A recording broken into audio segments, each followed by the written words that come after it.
네, 반갑습니다, 여러분. 네, 반가워요. 네, 만난 지 좀 됐지만 반갑습니다. 네, 2021년도 새해 두 번째 주일입니다. 지난주에 우리 주일 사부 예배 녹화할 때는 새해가 아니었잖아요. 저희가 수요일 저녁에 예배를 하는데, 이제는 녹화하고 있는 이 시간까지 완전히 2021년도입니다. 그리고 오늘은 여러분 이제 화면으로도 보이시겠지만 저희는 이제 반대편을 보잖아요. 아주 특별한 장소에서 예배합니다. 조명도 들어오고요. 네, 방역 당국에서 사적인 모임 5인 이상을 금지했고, 또 종교 행사와 관련해서는 공예배를 비대면으로 반드시 드리되 20인 이하의 인원으로 예배드리고 온라인 송출을 하도록 그렇게 했습니다. 그래서 우리는 이 기준에 따라 수요일마다 20인 이하죠. 한 10명도 안 되는 인원으로 예배 드리면서 우리 사부 예배를 녹화하고 있습니다. 뿐만 아니죠. 청년부 모임도 할 수 없는 상황이죠. 리더 모임을 이제 모이지 못한 지도 꽤 오래 지났고, 순모임이나 여러 모임들도 하지 못한 지 오래됐습니다. 하지만 온라인으로 예배 나눔을 비롯한 만남을 조금씩 진행해 가고 있습니다. 나름 온라인으로 모이는 게 처음엔 어색하고 그랬는데, 또 하다가 보니까 그런 만남들도 재미가 있고 나름 나눔의 깊이들이 느껴져서 참 좋은 것 같습니다. 오늘도 이 예배가 끝난 뒤에 줌으로 여러분 들어오셔가지고 온라인 모임에 참여해 보면 좋겠습니다. 줌 주소는 여기로 나가도록 하겠습니다. 저긴가요? 네, 아무튼 나가도록 하겠습니다. 네, 여기 있는 것 같아요. 자, 그럼 오늘 우리가 예배드리고 있는 여기가 어디일까요? 우리 여기 있는 일삼동기 우리 한지혜 자매, 제 왼쪽은 호지혜고 여기는 한지혜인데, 한지혜 자매가 운영하는 카페입니다. 사장님이시라는 얘기죠. 그런데 이제 코로나가 계속 지속되면서 또 개인 사정으로 또 이 카페 영업을 제대로 하지 못하고 있다라고 이야기를 듣게 되었습니다. 그래서 여러분 같이 예배하면서 또 우리 사장님을 위해서, 또 사장님의 가정을 위해서, 또 이 카페를 위해서 기도하는 마음으로 또 함께 예배 드리면 좋겠습니다. 그래서 오늘 사장님이 통째로 이 여기를 내주셔가지고 우리 함께 예배 드립니다. 고맙습니다. 힘내라. 네, 여기 카페 올 일이 많이 생기면 좋겠습니다. 여기서 모임도 하고 그럴 수 있는 공간들이 많아서 참 좋은데, 아무튼 코로나가 하루속히 잘 종식이 되고 또 우리가 활발하게 모임들을 해나가는 그런 세상이 속히 왔으면 좋겠다 싶습니다. 그러다 보니까 생각을 하게 됐습니다. 사업을 하고 있는, 아니면 취업을 해서 일하고 있는 청년들이 우리 청년부에도 참 많이 있는데, 오늘 일하고 왔잖아요. 회사를 위해서 온몸 바쳐 일하다 오셨죠? 오늘 대찬이도 그렇죠. 또 저기 촬영하고 있는 유나도 그럴 텐데, 여러분 하는 모든 일이 다 잘 되기를, 또 나름 사업을 하고 있는 우리 지혜와 같은 청년들도 있을 터인데, 청년들 모조리 올 한 해는 다 잘 되기를 바라겠습니다. 그러면 진짜 새해를 맞이했으니 우리 한번 옆 사람과 이렇게 인사해 보도록 하겠습니다. 진짜 새해 복 많이 받으십시오. 우리 인사하겠습니다. 진짜 새해 복 많이 받으십시오. 진짜 많이 받으십시오. 진짜 많이 받으십시오. 화내시는 건 아니죠. 먼저 화내가지고. 여러분 진짜 복 많이 받는 한 해가 되면 좋겠습니다. 작년 2020년 한 해 사시느라 각자에게 주어진 삶을 열심히 사느라 여러분 참 고생 많이 했습니다. 우리가 방금 이렇게 새해 복 많이 받으라고 이를 깎게 물고 인사를 했는데, 새해가 되면 우리뿐만 아니라 온 국민들도 새해 복 많이 받으라고 서로 인사를 나눕니다. 해피 뉴 이어라고 막 카운트다운도 하면서 새해를 맞이하면 인사를 나누고 막 서로 환호도 하고 포옹도 하고 그런 일들이 많이 있습니다. 우리도 오늘 새해 복 많이 받으라고 인사를 나눴는데, 정말 여러분 복 많이 받기를 바라겠습니다. 작년보다 더 크고 놀라운 복이 여러분 삶의 모든 자리자리마다 깃들기를 응원하겠습니다. 그런데 우리 민족만큼 이렇게 복을 좋아하는 민족이 또 어디에 있을까요? 우리 민족은 복 받으라고 하면 싫어하는 사람 아무도 없습니다. 아마 원수지간이라도 빈말로 복 받으라고 하면 뭐 화를 안 낼 정도로 우리 민족들은 이 복 받는 것을 너무 좋아하고 또 행복해 하는 것 같습니다. 여러분도 복 받기 원하십니까? 네. 어떤 복 받기 원하시죠? 네, 뭐 복이면 다 그냥 다 좋습니다. 다 좋은. 많은 사람들, 여러 사람들 물어보면 뭐 대표적으로 뭐 손꼽을 수 있는 몇 가지가 있겠죠. 경제적으로 부의 복을 받기를 갈망한다라는 사람들이 참 많이 있을 겁니다. 그리고 뿐만 아니라 사업적인 성공이나 이로부터 얻게 되는 뭐 권세, 권력의 복을 얻기를 또 바라는 사람도 많이 있겠죠. 또 몸이 아픈 사람들은 건강의 복을 아주 간절히 구할 겁니다. 온전한 치유와 회복의 복을 열심히 갈망할 겁니다. 이처럼 우리는 예외 없이 개인적으로 꿈꾸고 소원하는 바가 이루어지는 복을 받기를 가장 강렬히 원하고 원합니다. 여러분 어떻습니까? 청년들은 이런 복을 받기를 원하겠죠. 시험을 앞두고 있을 때는 좋은 성적 나오기를, 좋은 결과를 맞이하게 되기를 아마 열심히 기도하고 또 그 복 받기를 원할 겁니다. 또 만남의 복을 원하기도 하겠습니다. 청년의 때 이렇게 막 사람들을 만나고 연애를 하고 사랑하는 사람들을 또 사랑하는 그 삶을 살기를 간절히 바랄 겁니다. 지금 만나고 있는 사람과든 앞으로 만날 누군가와의 만남이든 좋은 사람을 만날 복을 꿈꾸기도 하죠. 뿐만 아니라 안정적인 직장을 얻는 것, 그로 인해서 꾸준히 확보되는 수입의 복을 마다할 사람이 누가 있겠습니까? 회사 생활이 너무 힘들다가도 월급날이 다가오면 그래도 좀 설렘과 기대가 있지 않나요? 그쵸? 네. 그 월급이 잠깐 스쳐서 통장에 숫자만 남기고 사라진다 할지라도 너무 빨리 가요. 빨리 가요. 잘 붙들어야 되겠네요. 네. 그런 뭐 여러 가지 종류의 각 상황에 맞게 복을 우리는 열심히 구하기도 하고 갈망하기도 하는 것 같습니다. 그런 많은 의미를 담아서 우리는 새해 복 많이 받으라고 인사를 주고 받는 것이죠. 그런 의미를 한가득 담아서 우리 옆 사람에게 진짜로 새해 복 많이 받으라고 다시 한번 인사하도록 하겠습니다. 새해 복 많이 받으십시오. 받으세요. 지혜야. 진짜로. 네. 진짜 많이 받자.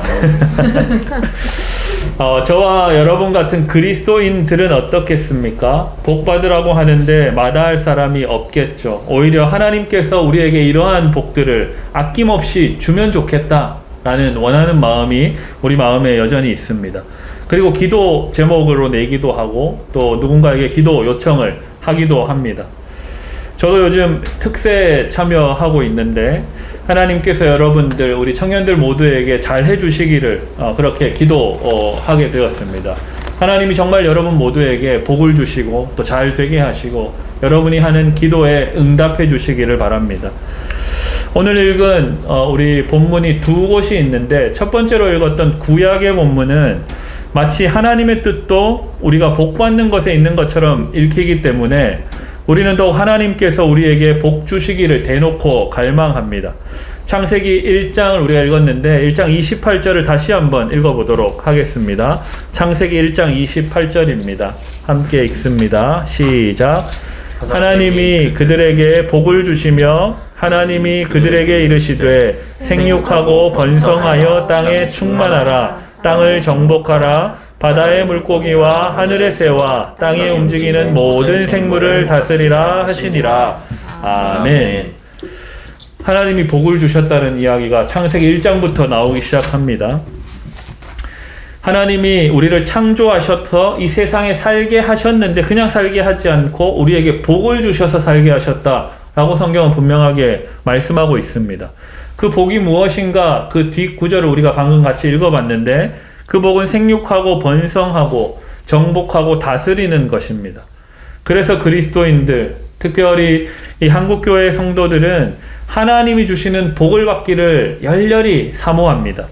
그래서 복 받기를 위해서 기도하고 찬양하고 열심히 하나님을 섬깁니다. 왜냐하면 오늘 우리가 읽었던 것처럼 창세기 1장부터 하나님께서는 말씀으로 복을 주겠다라고 약속하고 계시기 때문에 그렇습니다. 그리고 오늘 우리가 창세기 본문과 함께 같이 읽었던 신약의 갈라디아서 본문도 이렇게 이야기하죠. 5장 13절 앞부분 이렇게 말씀합니다. 너희가 자유를 위하여 부르심을 입었다라고 말씀합니다. 너희가 자유로운 존재로 이 땅에 태어났다라는 뜻이죠. 하나님께서 우리에게 생명과 번영을 복으로 주셨으니 너희는 자유롭게 이 피조 세계 전체를 사용하고 이용하고 다스리라 라고 말씀하는 겁니다. 이 갈라디아서 편지를 썼던 사도 바울은 이 사실을 깨달았던 것 같습니다. 그래서 말씀을 대하는 우리는 이러한 생육하고 번성하고 정복하고 다스리는 일에 대해서 자유롭고 또 스스로 판단하고 실행할 수 있는 놀라운 권세가 있음을 알게 되는 겁니다. 여러분 멋지지 않습니까? 뭐든 할 수 있는 존재가 바로 하나님이 창조해 주셔서 복을 주신 저와 여러분이라는 말씀입니다. 최근에 제 삶은 좀 더 단순해졌습니다. 자유롭게 사람을 만나고 활동할 수 없으니까 교회 아니면 집이 제 삶의 동선의 거의 대부분입니다.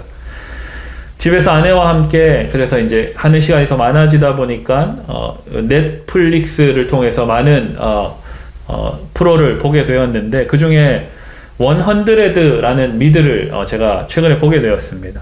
계속해서 보고 있는데 참 재미도 있고 생각하게 하는 그러한 놀라운 드라마였습니다. 안 보신 분들이 많겠죠. 제가 막 요즘에 막 전도하고 다니는데 드라마의 배경을 잠깐 이야기하면 그 드라마 상에서 이 지구는 핵으로 인해서 이미 방사능에 다 오염이 되어 버려서 사람뿐만 아니라 생명체는 살 수 없는 환경이 되어 버렸습니다.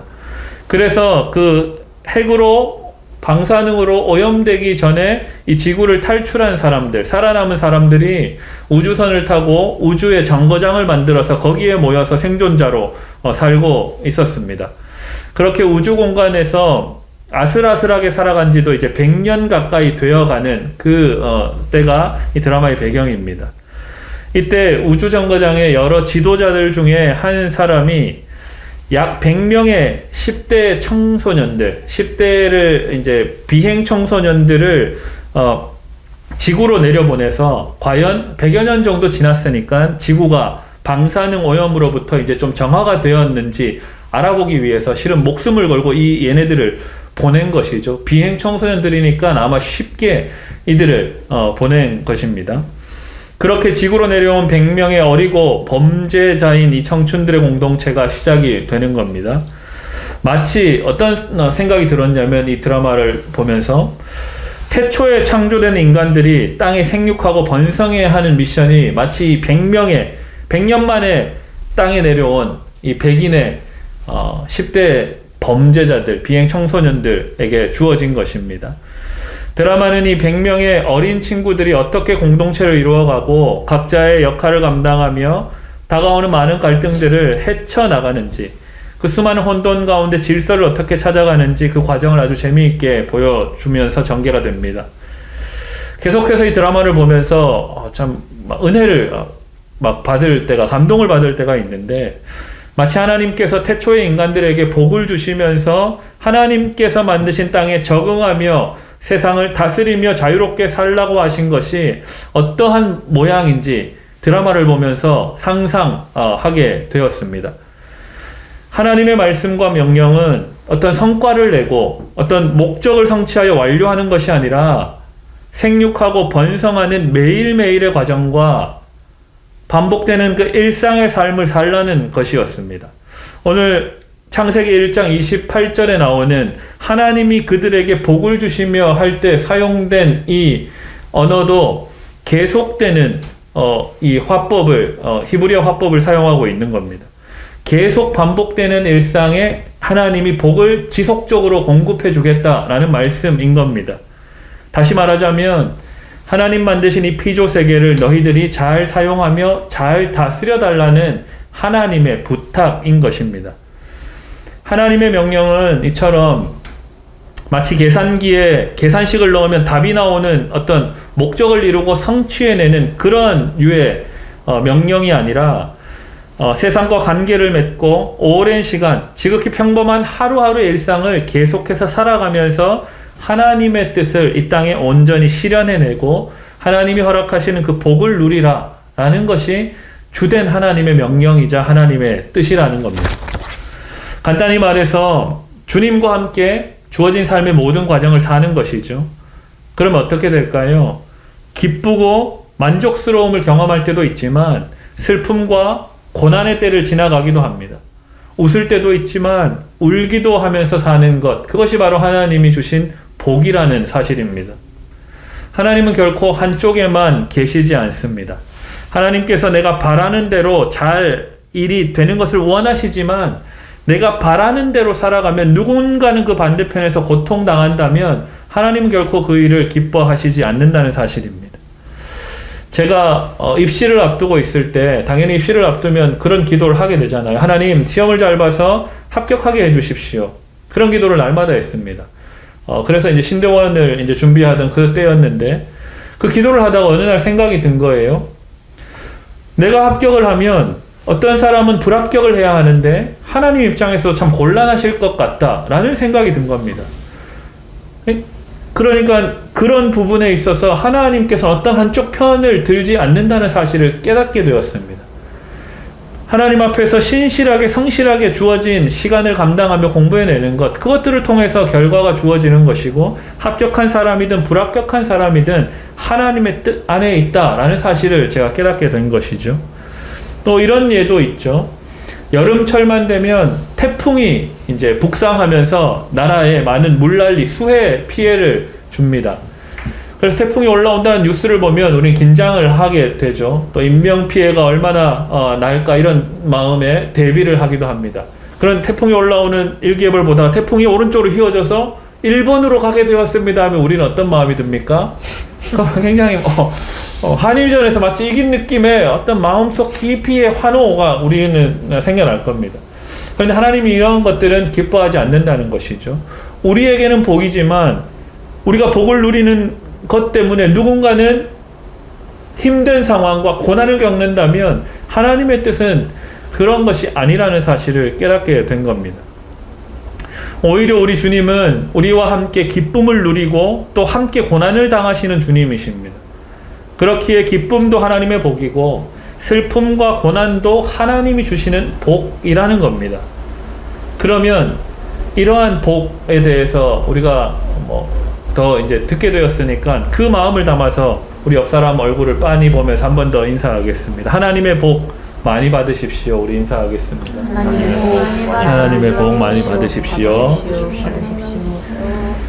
여러분, 기쁨의 복도 많이 받으시고 또 주와 함께 당하는 고난의 복도 받으시기를 바랍니다. 그래서 우리가 읽었던 이 창세기 본문은 28절만 따로 똑 떼서 읽고 자기 입맛에 따라 적용하면 좀 아쉽고 안타까운 일이 벌어집니다. 교회를 오래 다니는 신실한 그리스도인 중에도 나의 소망과 나의 어떤 소원, 꿈이 가장 중요하다고 생각하고 내 목적을 이루는 것이 하나님의 영광과 하나님 뜻이라고 생각하면서 오늘 읽었던 이 창세기 1장 28절을 근거로 드는 사람들이 종종 있습니다.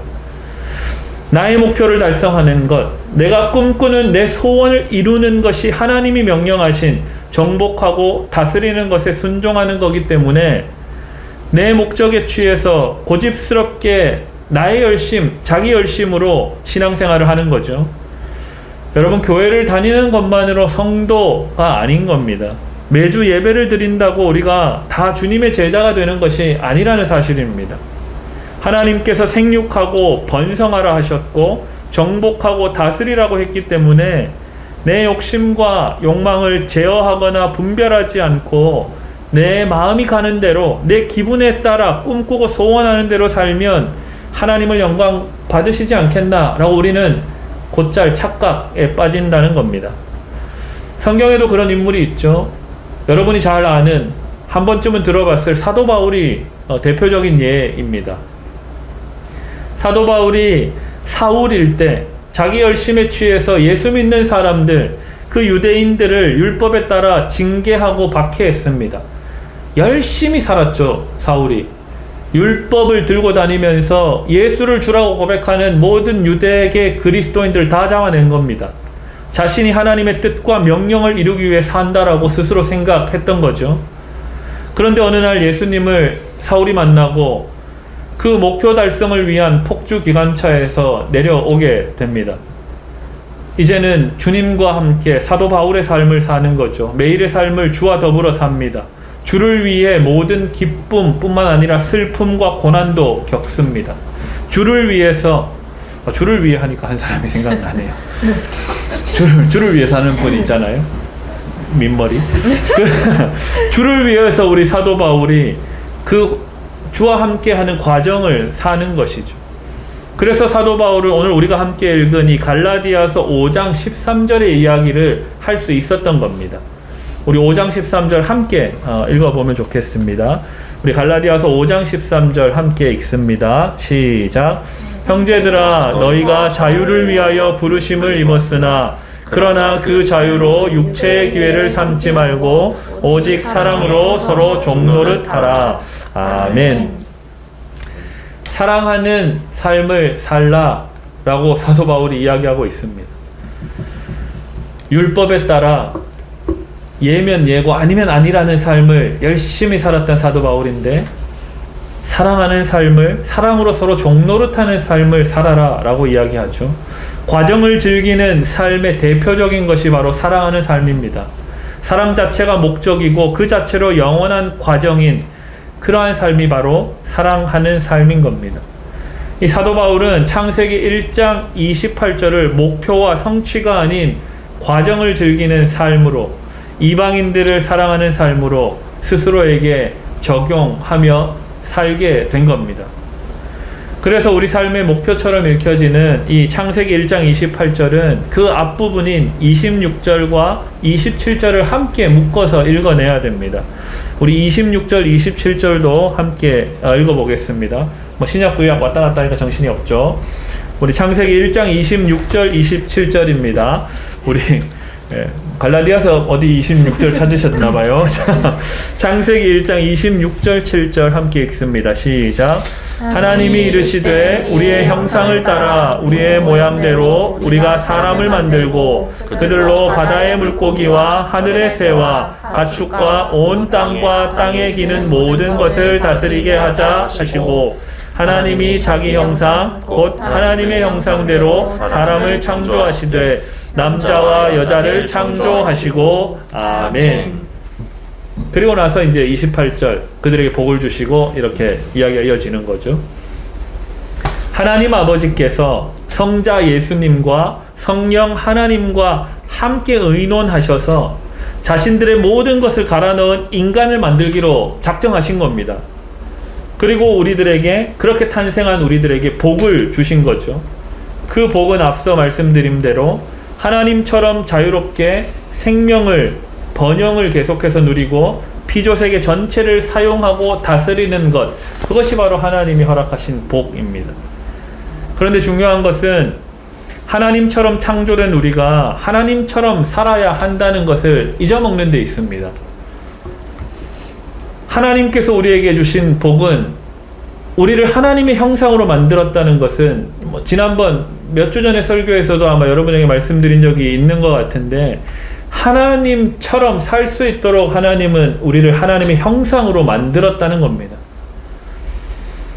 하나님께서 그들에게 복을 주시며 다시 말하면 하나님께서 하나님처럼 창조한 존재인 우리와 관계를 맺으시면서 이 땅에서 살고 번성하며 땅의 모든 것을 사용하며 다스리는 과정에 우리를 초대하기로 하신 겁니다. 하나님께서는 삼위일체로 존재하시던 그 조그마한 공동체를 계속해서 확장해 가고 계신 거죠. 그 공동체에 심지어 우리를 참여시킵니다. 죄인이고 연약한 우리를 하나둘 계속해서 참여시키셔서 아름다운 하나님 나라 공동체를 계속 만들어 가고 계신 겁니다. 여러분은 바로 그러한 존재들입니다. 옆 사람 한번 보면 그렇게 보입니까? 그런 존재로? 예, 그냥 그저 웃지요. 예. 그래서 우리는 하나님처럼 서로를 격려하고 지지하고 지원하고 함께 해낼 수 있는 겁니다. 서로 다른 우리가 한 공동체로 하나님의 복을 함께 누리는 거죠. 이 모든 삶의 과정, 인생의 여정을 우리와 함께 걷기로 결정하신 하나님께서 우리를 완전히 온전히 알 수밖에 없지 않으시겠습니까? 여러분 C.S. 루이스라는 사람 어디 들어본 적 있으세요? 나니아 연대기 아시죠? 아슬란 사자 나오는 영국의 놀라운 학자이자 문학가입니다. 근데 제가 보기에는 거의 신학자 중에 가장 탁월하다고 볼 수 있는 분이에요. 순전한 기독교라는 아주 기념비적인 책을 썼습니다. 그 책에서 이렇게 하나님에 대해서 이야기합니다. 한번 여러분 잘 들어보십시오. 유나가 여기 박스 이렇게 쳐서 이렇게 제가 말하는 걸 이렇게 해 주시겠죠? 한번 듣고는 잘 이해가 안 될 수 있기 때문에 한번 적어 주시면 좋겠습니다. 힘내라 정춘. 자, C.S. 루이스가 순전한 기독교에서 이렇게 이야기합니다. 하나님은 여러분들이 어제 한 일을 기억하시는 것이 아니라 지금 보고 계십니다. 여러분에게는 어제가 이미 지나가 버렸지만 하나님께는 지나가지 않았기 때문입니다. 그는 당신이 내일 할 일을 예견하시는 것이 아니라 지금 보고 계십니다. 무슨 말일까요? 하나님께서는 우리가 겪는 과거와 현재와 미래를 모두 지금으로 경험하고 계신다는 겁니다. 우리와 그 시간을 누리는 차원이 다르다는 거죠. 하나님께는 늘 현재입니다. 우리의 모든 삶의 과정을 예전부터 지금까지, 지금 이후까지 다 알고 계시고 참여하고 계시는 영원한 현재이신 주님이 바로 우리가 믿는 하나님이라는 겁니다. 그렇기 때문에 우리는 그 하나님 안에서 우리 삶의 모든 과정을 누릴 수도 있고 우리의 모든 것을 고백해낼 수도 있는 겁니다. 하나님처럼 우리의 모든 것을 아는 존재가 없기 때문에 그렇죠. 사랑하는 여러분, 그래서 더욱 담대하고 자유롭게 지금 여기를 주와 함께 또한 공동체와 함께 살아가시기를 부탁드립니다. 지나가버린 과거에 사로잡혀서 죄책감과 불안으로 살지 마시고 아직 다가오지 않은 미래에 대한 걱정과 염려로 오늘을 날려버리지 마시기를 부탁드립니다. 그저 함께 하시는 주님과 더불어 지금 여기 현재를 사는 겁니다. 하나님께서 창조하신 내가 누구인지를 바로 안다면 우리는 삶의 모든 과정을 즐길 수 있을 겁니다. 왜냐하면 하나님께서 이전에도 그러셨고 지금도 그러시고 앞으로도 우리와 함께 하실 주님이시기 때문입니다. 청년 여러분, 우리는 계속해서 이러한 과정을 함께 살아갈 예정입니다. 과거에 매여 집착하지도 않고 오지 않은 미래에 과한 압박을 받지도 않으면서 오늘을 함께 살아가 보면 좋겠습니다. 오늘 하루 우리는 기쁨과 만족을 경험할 수도 있지만 또한 좌절과 슬픔을 경험할 수도 있습니다. 하지만 우리는 영원한 현재이신 하나님과 함께 오늘을 사는 겁니다. 그러한 삶의 과정에 절망이 잠시 스쳐 지나갈 수는 있지만 영원히 둥지를 틀 수는 없습니다. 그렇게 영원한 하나님과 삶의 모든 과정을 즐기는 법을 깨달아 가시는 우리 사랑하는 청년들 다 되시기를 주님의 이름으로 축복합니다. 아멘. 네, 기도할 텐데요. 여러분 오늘 들은 말씀을 마음에 깊이 새기면서 우리 함께 기도에 동참하면 좋겠습니다.